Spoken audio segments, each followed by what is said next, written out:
la mise en mouvement de l'action publique contre les nommés Smith Augustin, Emmanuel Vertilaire et Louis Gérald Gilles pour abus de fonction, versement de pots de vin et corruption passive, ce conformément aux dispositions des articles 5.5 et 5.6 et 11 de la loi du 12 mars 2014 portant prévention et répression de la corruption. Mesdames, messieurs, bonjour, bonsoir et bienvenue à cette nouvelle édition. Son plaisir pour nous entrer la caillou pour nous porter tranchant vidéo ça pour un remerciement spécial pour même qui fait nous une priorité. L'on regarde vidéo nous, l'on like, l'on partage, nous pas capable messieurs. Mesdames, messieurs, nous t'es toujours à dire derrière micro ça, Smith Augustin, Emmanuel Vertilaire, Louis Gérald Gilles, Messie Sayo, si vraiment yo te gen sentiment, excusez-moi d'expression, yo ta supposé démissionner normalement parce que nous yo ta cité non dossier corruption,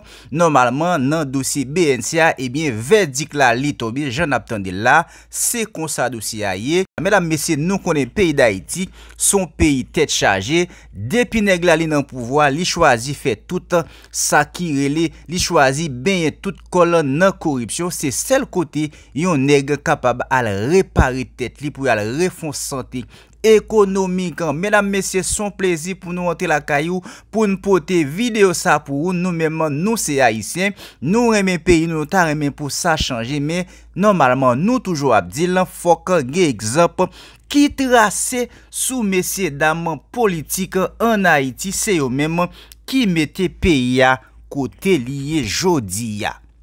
C'est même monsieur Saotou qui te demandé pour tout le monde te capable camper des barricades et bien après des barricades là nous tout capable qui ça résultat des barricades là tabaye c'est gang tout côté tout petit jeune garçon tout quartier kounya gang sérisé parce que même zam sa te ba te camper des barricades là te tout rete nan men yo kounya nèg yo a pas chercher manger ba tête yo.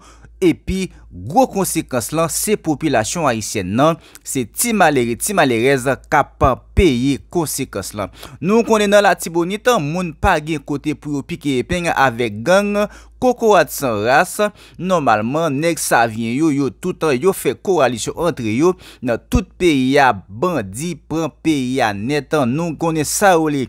Mais c'est vivre ensemble encore, yo gonfler tête yo en coalition pour yo capable terroriser population. Ça fait me dit terroriser population parce que pi gros victime c'est population, c'est eux même qui couri quitter kayo qui pas même gen côté pour yo aller. Mesdames, messieurs, nous pas trop long nap kito pour capable fin temps de conférence pour la presse. Emmanuel Vertilaire, Louis Gérald Gilles, Smith Augustin, Messie Sayo, d'après enquête ULCCA, eh bien, on évite autant de qui j'en sate et qui sak pral gen pour fête nan jou qui pral vini yo, ça veut dire abseya li pété entendez ensemble. Corruption.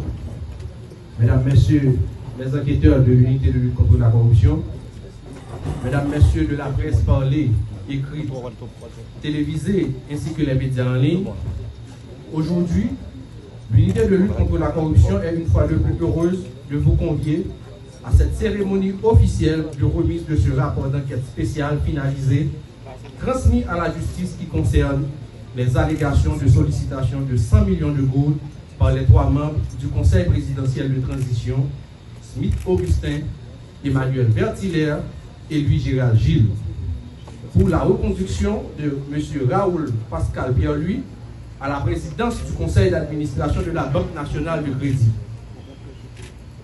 Croyant fermement à l'énergie positive laissée par nos ancêtres, dans le cadre de cette lutte contre la corruption, nous allons cantonner l'hymne national en mémoire de ceux et celles qui nous ont légué cette énergie. Nous faisons appel donc à Madame Saraïka François pour cantonner l'hymne national. Le pays où les ancêtres sont unis. Nations unies,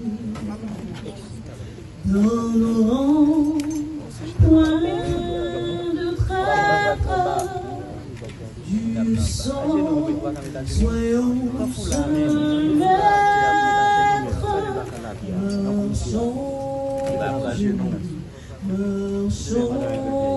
unis, pour le pays, pour les ancêtres. Marchons, marchons, marchons unis pour le pays, pour les ancêtres. Ce mercredi 2 octobre 2024, l'unité de lutte contre la corruption continue d'assumer sa part de responsabilité dans ce combat combien courageux visant à imposer cette nouvelle forme de gouvernance basée sur la redevabilité, la transparence et l'honnêteté. Moins de 2 mois de cela, l'ULCC a transmis à la justice 7 rapports d'enquête sur des faits avérés de corruption, mettant à nu un petit groupe qui développe un élan d'individualisme possessif au détriment de l'intérêt collectif. Ce matin, nous sommes en train d'assister à un événement sans précédent dans l'histoire politique et institutionnelle haïtienne où des hauts responsables de l'État qui assurent les attributions présidentielles sont impliqués dans un scandale de corruption. Les conclusions de l'enquête conduite par la commission mandatée à cette fin sont sans équivoque sur des atteintes à la probité de ces personnalités qui sont toutes également des agents publics avec la responsabilité de réduire les inégalités sociales, de permettre le vivre ensemble et de s'assurer du bon fonctionnement des institutions de l'État.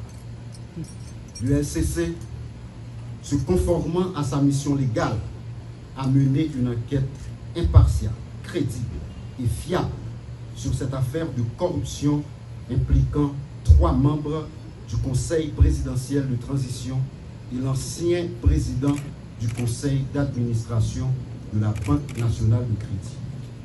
Ce rapport d'enquête que nous publions ce matin, cet après-midi, concernant les allégations de sollicitation des 100 millions de gourdes par les membres du Conseil présidentiel de transition est issu de plusieurs mois d'investigation et de documentation de nos enquêteurs expérimentés. Ce travail effectué avec un élan d'objectivité est aussi un plaidoyer pour la bonne gouvernance et l'usage strict de l'intégrité dans la gestion de la chose publique. L'ULCC se trouve encore à ce carrefour historique en fonction des enjeux et de l'ampleur des grands dossiers à scandale qu'elle conduit. Cette institution qui détient cette noble charge de moraliser l'administration et la vie publique en général, de protéger les biens publics et collectifs, répondra toujours, sans moindre doute, à ses rendez-vous avec l'histoire. Définitivement, toutes celles et tous ceux qui gèrent les fonds publics ou qui occupent une fonction à forte influence ont désormais des comptes à rendre à la nation. Ce changement de paradigme est en résonance avec les objectifs de cette période intérimaire insérée dans le décret du 10 avril 2024 qui insiste sur des réformes profondes et considérables en vue de proposer une nouvelle forme de gouvernance axée sur le sens profond du service public. Enfin, nous réitérons une fois de plus la demande de traitement judiciaire des rapports d'enquête, c'est-à-dire des verdicts des tribunaux et cours du pays. Je veux rappeler que les juges sont appelés à décider en toute indépendance, en priorisant l'intérêt général, en s'efforçant de résister aux forces occultes détentrices d'avoirs importants issus des actes de corruption qu'ils sont tenus de réprimer. L'ULCC demeure une grande alliée de la justice et travaille pour la justice. Chaque journaliste ici présent sortira de ces lieux avec un résumé exécutif de ce rapport d'enquête, comme me l'autorise l'article 9 du décret du 8 septembre 2004 créant l'ULCC. nous décidons d'impliquer chaque citoyen et chaque citoyenne dans cette quête de bonne gouvernance et de reddition de comptes. Ça qui a passé aujourd'hui, c'est un événement historique.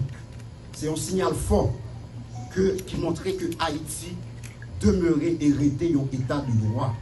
Qui donc, personne, quel que soit rang, quel que soit statut, pas piro, ni en les têtes la loi. L'ULCC a continué sans arrêter, avec même énergie, traquer tout corrompu à tout corrupteur. Du haut de nos 20 ans, les 20 ans de l'institution, l'ULCC assume sa part. Ensemble, nous allons continuer. Merci beaucoup. Recommandations administratives, en plus des recommandations sur le plan pénal. C'est d'abord la mise en mouvement de l'action publique contre les nommés Smith Augustin, Emmanuel Vertilaire et Louis Gérald Gilles pour abus de fonction, versement de pots de vin et corruption passive, ce conformément aux dispositions des articles 5.5 et 5.6 et 11 de la loi du 12 mars 2014 portant prévention et répression de la corruption. La mise en branle de l'action publique contre le nommé Raoul Pascal Bien-Lui pour entrave au bon fonctionnement de la justice et abus de fonction, versement de pots de vin, corruption active, fait prévu et puni conformément aux dispositions des articles 5.5, 14, 21 de la loi du 12 mars 2014 portant prévention et répression de la corruption. La mise en mouvement de l'action publique contre le nommé Lonique Léandre pour instigateur de versement de pots de vin, fait prévu et puni par les dispositions de l'alinéa 2 de l'article 5.6 de la loi du 12 mars 2014 portant prévention et répression de la corruption. La demande d'extradition du nommé Raoul Pascal Pierre-Louis par l'autorité judiciaire compétente pour répondre de ces faits. Ce, conformément aux dispositions des articles 14 de la Convention interaméricaine contre la corruption, 43 et 44 et suivants de la Convention des Nations Unies contre la corruption, du traité d'extradition entre Haïti et les États-Unis d'Amérique et l'article 1er de la loi du 14 décembre 1912 sur l'extradition des criminels fugitifs. À présent, le protocole va conduire le directeur général